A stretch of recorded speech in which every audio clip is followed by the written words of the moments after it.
and I didn't mean this last week, but it ended up, I used the marathon as a metaphor for, what our Christian life is supposed to be, and I think actually the service turned into a marathon. So thanks for your grace in that. Because, we talk about important things, and so sometimes we have to take a moment and lean into that, and I'm grateful for Bud and Doug as they helped us understand that. But over these last 4 weeks, we talked about how we need to be loved, and we need to belong, and we need to become. And this morning, if you've got your worship handout, you might want to follow along. We're talking about the fact that we're called to be blessed, or we're called to bless. That your fourth purpose in life, I want you to think about this for a moment. All of us can offer something physically in terms of assistance to others. We can offer emotional support. We can offer financial help. We can offer practical advice. And really it comes down to what I would call a cold cup of water, whatever that fits for you. Margaret and Chuck and others are, they do the pots and pans ministry. And you'll notice as you come in the side door, every so often there's a black basket there full of pots and pans. And that's one way they serve, is to make sure those that need have. And how cool is that we can provide that? So the fourth purpose of your life is that God shaped me to serve Him. And that's, I think, the thing. Even as we think about what that means, it means work, but it's really what God's called us to. You got to remember is that life is really preparation for heaven. That this life isn't all there is, and so how we lean into it. And if you've paid attention over these past few weeks, even the bookmark you got, that the first week we talked about just understanding that we matter to God. Week 2 was talking about our worship, and that our worship is how we offer God back our understanding of His pleasure for us, that we have a purpose in life. Week 3 was talking about our fellowship, that we're meant to be in God's family. Last week we were talking about discipleship, and this week we're going to talk about this term ministry. This is actually, I'll help you on this is your memory verse for this week. So if you will, let's just read this together, just to be reminded this morning as sort of a foundation. Ephesians 2:10. Read along with me. We are God's workmanship, created in Christ Jesus to do good works, which God prepared in advance for us to do. Ephesians 2:10. He did it. Great. So you need to work on that this week, just to be reminded that who you are and whose you are. Now, it's interesting. Another word for the word blessing, and it's interesting. I don't know where it came into my vocabulary, but it's just interesting that I've had people say, I really appreciate the fact that at the end of our conversation on the phone, or you'll say the word blessing, and it's just interesting. I don't know where that came from, but that idea is really trying to afford just that comfort to you that I want life to be good for you. But I want us to understand this morning that the blessing and ministry are sort of the same. They're actually equal words. Another word for blessing might be service. I want us to understand this morning as we push through our time together that you were made for ministry, and that really it's a practice for eternity. And now here's where it gets interesting. So a little test this morning. How many ministers does our church have? Very good. You get a prize. You want another chocolate bar? Exactly. Some churches, and I can remember in one of my seminary classes where we did a thing on church growth, the question from Doug Little, who was the professor, he says, well, so how many ministers are in your church? So he actually used the word pastors. And it was interesting to see some folks who were at seminary to become pastors. They said, well, the church I'm currently serving right now, there's the worship guy, and there's the kids gal, and it's like 3. And it's like, no, wrong, you got it wrong. And he said, how many members are in your church? And he said, 750. He said, okay, you got 750 ministers, 750 pastors. And I think we sometimes forget that. So that's why we've been working through this series as we begin to set up some things that I think will really come together in the fall as we begin to unpack our place in the kingdom here together. So the second point is, and this is the thing I want you to rest in here today a little bit, is this idea that your life calling is to be a bivocational minister of Jesus. That you're called to do 2 things. Whatever you're doing as a mom or a dad, as an employee, but then you're also supposed to be engaged in the kingdom. And I want to say, that many of you, most of you, do this very, very well in terms of living into the life of the kingdom. Many of you share 2 or 3 hats here in the life of this church, and in the community too. And I think one good analogy might be like bifocal glasses. You know, and I love the fact that they now have these progressives, because you really can't tell. When I first got my bifocals, it was really hard because there was this line. But now you can sort of see 2 things at the same time in clarity. And that's part of what our Christian life is supposed to be, is no matter what I do, you do it for 2 reasons. You know, whether you're a truck driver, or a teacher, or whether you're retired, you're a doctor, you're a banker, you're a fireman, all these things, 2 things that you're required to do. First of all, is to meet the needs of your family and your own needs, but secondarily is to honor God. Honor God with your life and your calling. Paul says here in Colossians, "And whatever you do, whether in the word or deed, do it all in the name of the Lord Jesus, giving thanks to God the Father through Him." So whether you're taking out the garbage, whether you're changing a dirty diaper, whether you're making a deal on a piece of property, all of that is supposed to be something that you're supposed to do in the name of Jesus, and giving thanks as you do that, even changing the diaper, which is like really interesting, or like Doug was yesterday scrubbing the steps. I mean, but you do it for the work of the Lord, because it matters how the steps look to people who come in our guests here for Sunday morning.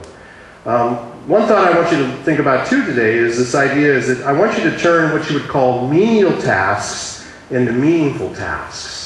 It's just by adding one little vowel, you've changed the perspective, this idea that any task that you do, and I want you to do it out of the love for Jesus. It's not, lots of folks, I hear this from students all the time, especially, that they'll say, when you're asking them, just say, well, that's not my job. That's not my job. But I'm going to tell you, you need to do it anyway, because that's what life calls us to. Sometimes we have to swizzle the toilet. Sometimes we have to pick up the trash. Because even this morning, it was crazy, as we were driving in on Trimble Road, I don't know where this little guy came from, but as we came up almost to the first road to the left from Park Avenue, there was this thing in the middle of our lane, and it turned out it was a box turtle. And he's crossing the road, and I'm thinking, okay, and just the compassion in me was like, okay, he's gonna become pretty flat pretty quick if we don't do something. So I stopped the truck, backed it up, went back the other way, parked in the other lane to block so that I could get out and stop the traffic and rescue this little turtle. I said, okay, thank you. Partly because the turtle, and it's like, do you just not get that this is a road and this is going to cost you your life? And so fortunately I hope that I head him in the right direction. But I just thought even as that as a metaphor of how life is complicated. And we don't know sometimes what's coming at us. I mean, he's just crossing the road because he's trying to get to the other side, right? I mean, is that what the turtle's doing? Yeah, it's a good guess. But at the same time, I wanted him to be able to live long and prosper, as has been said before.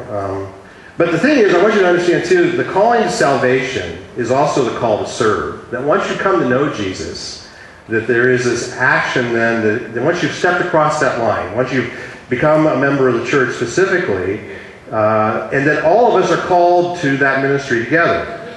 Again, Paul says in Galatians, God in His grace chose me even before I was born and called me to serve Him. Now, that's really, really important. And so this morning I thought it would be kind of fun before I go into the rest of this, just to take a moment. I mean, I grabbed some pictures from this week, okay? Just to talk about it. I mean, we had a great time Wednesday night as we gave tribute to Percy and Nancy for their 60 years plus of ministry in the kingdom. That's just crazy. Actually, the picture here to your right, that's the men's Bible study that's been happening, I guess, for decades. And you can see Dennis there with his arms hands on the shoulders of Bob Solman. And that was actually back in December when we celebrated Bob's birthday. And what an amazing saint he is to have done so many different things, even bivocationally changing to actually, after retirement, sort of going to Moody Bible so he can become a better teacher, and the wisdom he imparts each week. I actually thought this was like Tom Sawyer and Huck Finn, this bottom picture. It's like, and I thought it was kind of cool that they followed up on what the students had done. So like the teens all leaned into it, although we had to go get another gallon of paint because between AJ and Gabby, there wasn't enough paint to finish because there was as much on them as there was, but that's okay. That's what happens when you paint.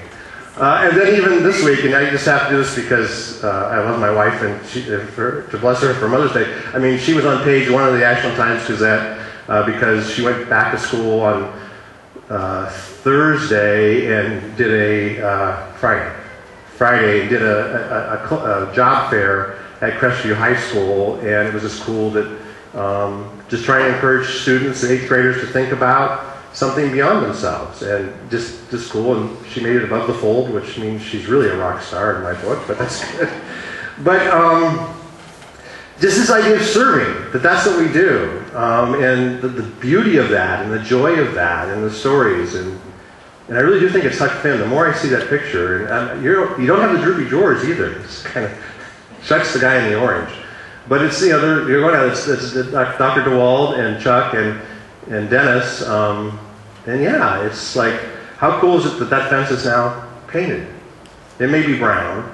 Sorry, if you wanted red, but it's okay.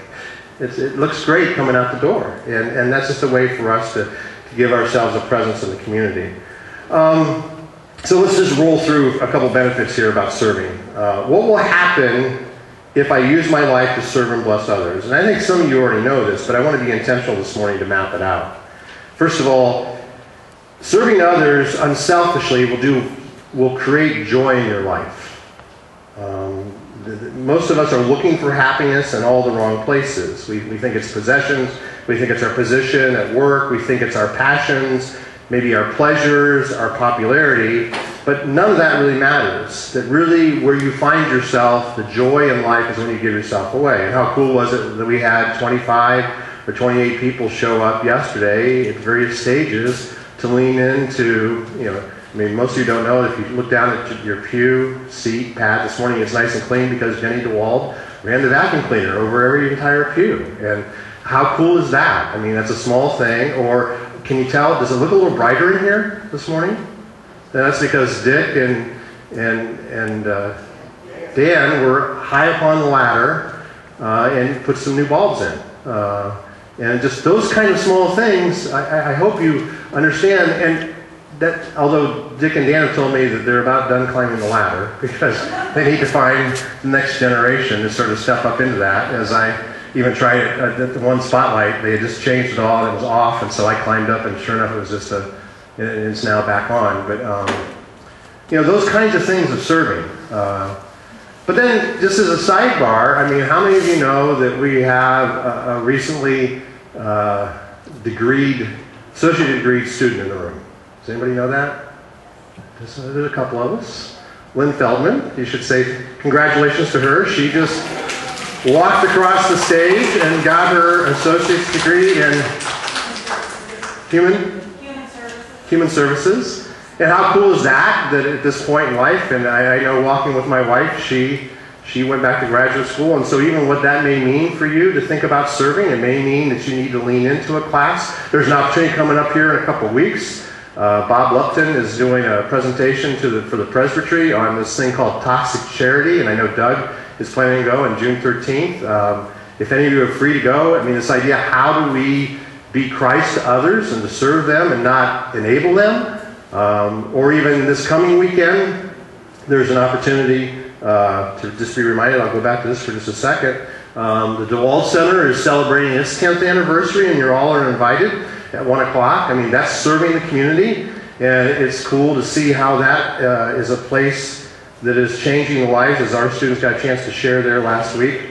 And that there's great opportunities there. And I know as I talked to Jenny DeWald, or I talked to Brendan Nelson, the issue is always they need more volunteers. And how cool is it that Libby filled out her application last week to be a tutor, and that is just, And at the same time, we have to figure out, as I did this last week at seminary, in the class that I finished up, this Pastors of Excellence, I was asked, as I talked about the things I was going to do, then there came the equal question, what things am I going to leave undone?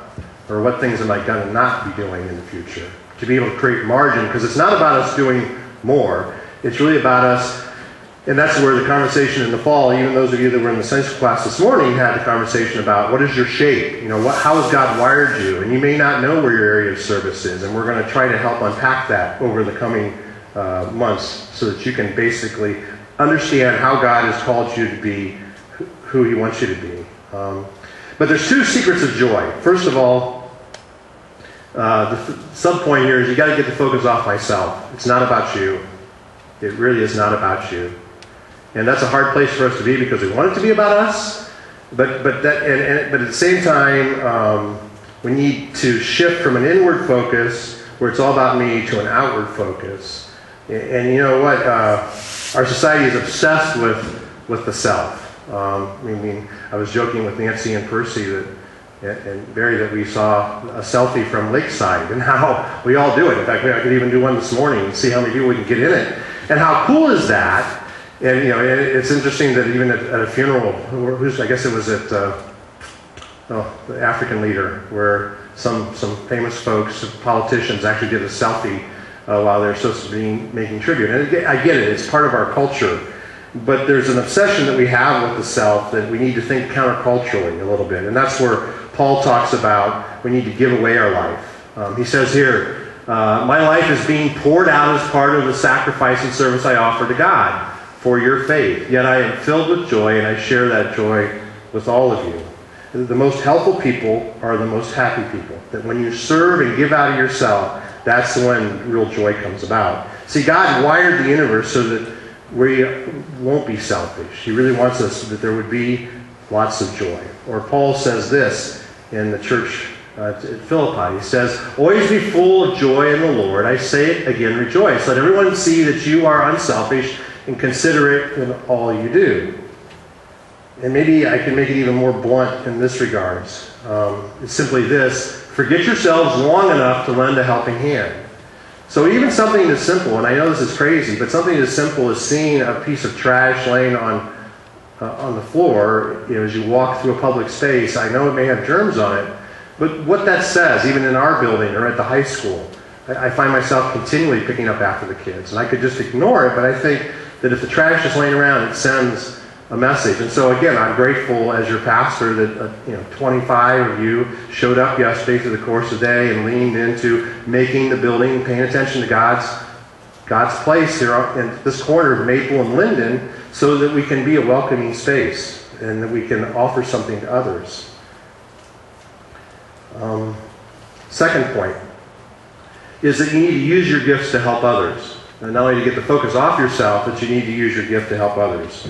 It's interesting. I don't know how many of you remember the movie Chariots of Fire, but there was a scene in that movie where this true story about Eric Liddell, who was supposed to run the Olympics, I believe in the 1930s. He was brought up in a tension where he was going to have to run on the Sabbath. And as he pursued that and he really wrestled with that, there's a scene where he's talking to his sister. She's like, "You just need to go into the mission field and be done with it, because that's really what God has wired you to do." And he pushed back and said, "Look, no, you don't understand. I was wired to run. God gifted me with that. And when I run, I feel his pleasure." And so those are the things as part of the kingdom. And so I'm hoping that the students or the adults that were painting, there was a sense of that. This is kind of fun. Left, right, wash on, wax off, kind of. Yeah. Because there's a role that God's wired you for. And this verse I actually shared as we began our celebration of Percy and Nancy, to be reminded, not just for them, but for all of us, is that God has given each of you some special abilities. Be sure to use them to help each other, passing on to others God's many kinds of blessings. You see, we're blessed to be a blessing. And that's the thing I think we need to lean into. That God has actually blessed us so that we can bless others. And if you think about even what we have materially, how God has blessed us so that out of our faithfulness, out of our time and our talents and our resources, that we can create a space here to be able to be welcoming to the community. We bless others by using our skills to serve. Okay, second point, full point now, is that if you serve others unselfishly, you will improve your relationships with others. Self-centeredness is the root of all relational problems. I want what I want when I want it kind of thing. The more you practice unselfishness, the better your relationships are. Everybody benefits. I can remember when I did my first bike tour, we decided that morning, and I actually learned this again this week, one of the spiritual disciplines that I hadn't heard before was the word submission. And I thought, what does that mean? Well, they talked about how you do, silence and solitude, but actually the idea of starting out the morning and saying, okay, God, I'm just going to submit to you today, and whatever you bring in front of me, I'm going to lean into it, whatever that is. And so on my first bike tour, we were coming out of Tupelo, Mississippi, which is the home of, anybody know? Elvis Presley. That's where Elvis was born. It's a little trivia fact. And we started out that morning, but that morning as we prayed as a team, we all said to each other, okay, this morning, we're going to stop. Anyone who waves at us, we're going to stop and talk to them. Okay? Well, nobody waved at us, so we're feeling pretty good. And we're moving down the highway, and literally it was this beautiful sunny morning. It's about 10 o'clock in the morning, and we were cranking it. We just climbed this hill, and we're going down the other side. And we were doing about 22, 23 miles an hour. And there was a big sort of sweeping curve. And as we looked off to the left, here was a group home. And there were 35 guys sitting at least on the front porch, and they all waved at us. And we're all driving, we're riding our bikes about 20 plus miles an hour, and it's like downhill. It's like, do we really have to stop? And it's like, yes, we said to each other. So we stopped, turned around, rode back up the hill, pulled over in front. And what was amazing is that this woman, we were talking to these guys, and it turns out it was a drug rehab house, and they were just curious about the bikes because we all had the same kits on and spandex and all that. Yeah, it's kind of ugly, but it was just interesting that this woman started marching towards us, and it was clear that was the administration building. She's marching like on a mission, and she comes up and confronts us and says, "What are you doing here?" And it's like, well, we just stopped. The guys waved at us, and we just thought we talked to them. She says, "No, what are you doing here?" And as we began to unpack it a little bit more, she started crying. I mean, as we began to try to talk to her, she says, "You don't understand. Nobody ever stops and talks to these men. They just are ignored in our community here. And how cool it was that you did that. So thank you." So that idea of realizing that if you are unselfish and you realize that those kinds of things are willing to serve, that it will actually improve your relationships with others. Now, how do we learn that? Well, we look at Jesus. Jesus is sort of the model of who we're supposed to be. He says, "Your attitude must be like my own, for I did not come to be served, but to serve." And there's two benefits from that. The more we become like Jesus, the more we'll be respected by others. Paul says this, Romans 14. "If you serve Christ in this way, you will please God and be respected by people." And here's the cool part. The more I bless and serve others, the more I get blessed. What you sow is what you reap. The proverb says this, "The one who blesses others is abundantly blessed. Those who help others are helped." I don't have time to volunteer for anything, I've heard some folks say. But if you read the scripture, it's clear that if you are willing to risk that there's things that God will do for you. And I would actually say, for folks that don't understand that they actually forfeit God's blessing in their life. A couple other proverbs here. "You do yourself a favor when you are kind." Or, "A generous man will himself be blessed." If you want to make your relationships better in your life, you need to start by serving others. Serving others unselfishly also does this. It makes your life more meaningful. Gives meaning from living for something greater than yourself. The writer here in Mark says, "If you try to keep your life for yourself, you will lose it. But if you give up your life for my sake and for the sake of the good news, you will find true life." Knowing this, so what should your attitude be? What should your attitude be towards each other and to the community you're in? Well, again, Paul says here, "Always give yourselves fully to the work of the Lord, because you know that your work in the Lord is never wasted." And it's interesting here, there's a couple Greek words. The word perizo really means this idea of always giving. It means don't do it half-heartedly. Lean into it for all that you're worth. And then kenosis is really this idea that it's never wasted, that it's never without purpose, that anything that you're willing to do, including moving a turtle off the highway, or stopping to talk to young men who are pushing through addiction recovery, or whatever it is that you do, stopping to paint the fence. What that says even to the folks that own the building next door to us. How cool is that in terms of loving on them and showing that it matters? So if you want meaning in your life, you need to start serving. And then finally, this fourth point, and this is really where I want us to sort of stand, is that if you're willing to serve others unselfishly, that you actually leave a legacy. You leave two legacies. You leave a legacy here on earth, but then you also create a legacy for yourself in eternity. Now, I know we don't get anything out of heaven because of our works necessarily, but there is some element to that in terms of how God rewards us for us being faithful.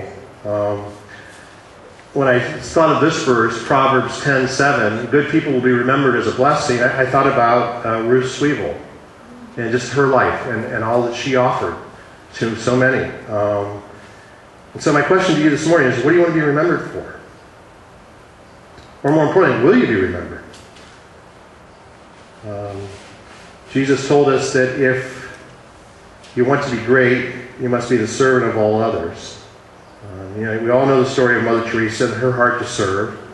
And what's interesting, if you actually do a quick search on Amazon, there's just literally tens of thousands of books on leadership, and yet there's very few on the idea of serving, because it's really hard to communicate that other than for you to do it. But see, the point is that nobody really needs to see your acts of service, that God does. The writer of Hebrews says this to us: God is fair, He will not forget the work you did and the love you showed Him for Him by helping His people, and He will be remembered that you are still helping them. Nobody wants to not be important, and God sees even something as simple as emptying the trash. And Jesus makes this promise, and this is where I'll end. My Father will honor anyone who serves me. If you want to leave a legacy, that comes by serving. The greatest use of life is to invest in that which will outlast it. And so this morning, I want to share a song with you, and I'm not going to ask you to stand. It's a song that's become pretty popular. So, it's time to do something. So let me pray, and then we'll take some concerns. Father, we just thank you that you've called us, that we've been reminded again this morning that we just need to do something. And that may be different for each one of us, but together we're grateful that we can join together this morning and be encouraged.